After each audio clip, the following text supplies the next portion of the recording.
ಬೆಳಗ್ಗೆ ಈ ಥರ ಒಂದು ಹೆಲ್ದಿಯಾಗಿರುವಂಥ ಫುಡ್ಡನ್ನು ತಿಂದರೆ ಅದು ದಿನ ಪೂರ್ತಿ ನಮ್ಮನ್ನು ಎನರ್ಜೆಟಿಕ್ ಆಗಿಡುತ್ತೆ. ಹಾಗೆ ಯಾರ್ಯಾರು ವೆಯ್ಟ್ ಲಾಸ್ ಮಾಡಬೇಕು ಅಂತಿರ್ತಾರೆ ಅಥವಾ ಪ್ರೋಟೀನ್ ರಿಚ್ ಇರುವಂಥ ಫುಡ್ಡನ್ನು ತಿನ್ನಬೇಕು ಅಂತ ಹೇಳಿದ್ರೆ ಈ ಒಂದು ರೆಸಿಪಿ ಅವ್ರಿಗೆ ಹೇಳಿ ಮಾಡಿಸಿರುವಂಥದ್ದು.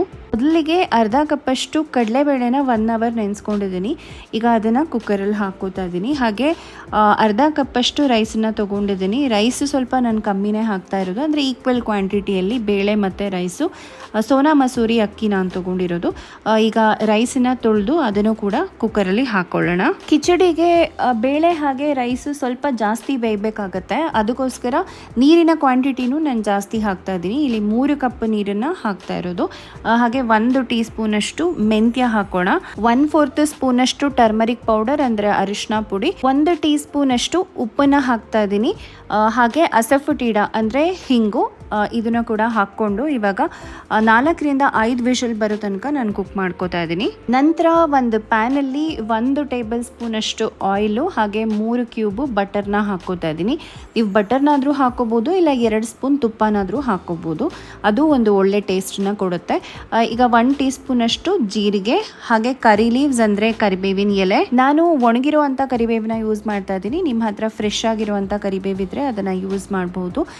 ಹಾಗೆ ಇವಾಗ 1 ಈರುಳ್ಳಿ ಸಣ್ಣದಾಗಿ ಕಟ್ ಮಾಡಿ ಇವಾಗ ಇದನ್ನು ಫ್ರೈ ಮಾಡ್ಕೊಳ್ಳೋಣ ಕೆಂಪು ಬಣ್ಣ ಬರೋ ತನಕ. ಹಾಗೆ ಅಸಫೋಟಿಡ ಅಂದರೆ ಹಿಂಗನ್ನ ಮತ್ತೆ ಸ್ವಲ್ಪ ಹಾಕ್ತಾ ಇದ್ದೀನಿ. ಕಡಲೆಬೇಳೆ ಹಾಕಿರೋದ್ರಿಂದ ಸ್ವಲ್ಪ ಗ್ಯಾಸ್ ಪ್ರಾಬ್ಲಮ್ ಆಗುತ್ತೆ.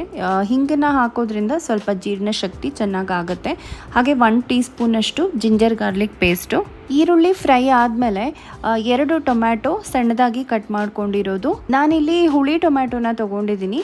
ಈಗ 1 ಸ್ಪೂನು ಖಾರ ಪುಡಿ, 1 ಸ್ಪೂನು ಧನಿಯಾ ಪುಡಿ, 1 ಸ್ಪೂನು ಜೀರಿಗೆ ಪುಡಿ, ಹಾಗೆ 1/2 ಸ್ಪೂನು ಕಿಚನ್ ಕಿಂಗ್ ಮಸಾಲ, 1/4 ಸ್ಪೂನಷ್ಟು ಟರ್ಮರಿಕ್ ಪೌಡರ್. ಈಗ ಎಲ್ಲ ಮಸಾಲೆಗಳನ್ನ ಚೆನ್ನಾಗಿ ಮಿಕ್ಸ್ ಮಾಡ್ಕೊಳ್ಳೋಣ. ಹಾಗೆ 1 ಬೌಲಷ್ಟು ಸಣ್ಣದಾಗಿ ಕಟ್ ಮಾಡ್ಕೊಂಡಿರುವಂಥ ಪಾಲಕು. ಈಗ ಪಾಲಕನ್ನು ಸ್ವಲ್ಪ ಫ್ರೈ ಮಾಡೋಣ, ಅದು ಸ್ವಲ್ಪ ಸಾಫ್ಟ್ ಆಗೋ ತನಕ. ಈಗ ಕುಕ್ಕರಲ್ಲಿ ಬೇಯಿಸ್ಕೊಂಡಿದ್ದಂಥ ಅನ್ನ ಮತ್ತು ಬೇಳೆನ ಇವಾಗ ಹಾಕ್ಕೋತಾ ಇದ್ದೀನಿ. ರೈಸು ಮತ್ತು ಏನು ಮಸಾಲ ಪಾಲಕೆಲ್ಲ ಇತ್ತು ಇದನ್ನೆಲ್ಲ ಫಸ್ಟು ಚೆನ್ನಾಗಿ ಮಿಕ್ಸ್ ಮಾಡ್ಕೊಳ್ಳೋಣ. ನಂತರ ಎಷ್ಟು ಕನ್ಸಿಸ್ಟೆನ್ಸಿ ಬೇಕು ಅಂದರೆ ಎಷ್ಟು ತೆಳುವಾಗಿ ಬೇಕು ರೈಸು ಅಷ್ಟು ನೀರನ್ನು ಹಾಕ್ಕೊಂಡು ಚೆನ್ನಾಗಿ ಮಿಕ್ಸ್ ಮಾಡ್ಕೋತಾ ಇದ್ದೀನಿ.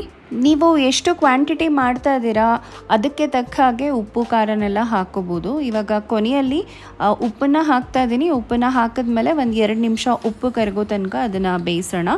ಹಾಗೆ ಕೊನೆಯಲ್ಲಿ ಸ್ವಲ್ಪ ಕೊತ್ತಂಬರಿ ಸೊಪ್ಪನ್ನು ಹಾಕಿದ್ರೆ ಪಾಲಕ್ ದಾಲ್ ಕಿಚಡಿ ರೆಡಿ ಆಗಿದೆ. ನೀವು ಕೂಡ ಪ್ರೋಟೀನ್ ರಿಚ್ ಇರುವಂಥ ಒಂದು ಫುಡ್ ತಿನ್ನಬೇಕು ಬೆಳಗ್ಗೆ ಅಂತ ಹೇಳಿದ್ರೆ ಖಂಡಿತ ಇದನ್ನು ಟ್ರೈ ಮಾಡಿ ನೋಡಿ. ಈ ಕಿಚಡಿ ರುಚಿಯಾಗಿರೋದ್ರ ಜೊತೆಗೆ ಹೆಲ್ದಿಯಾಗಿ ಕೂಡ ಇದೆ.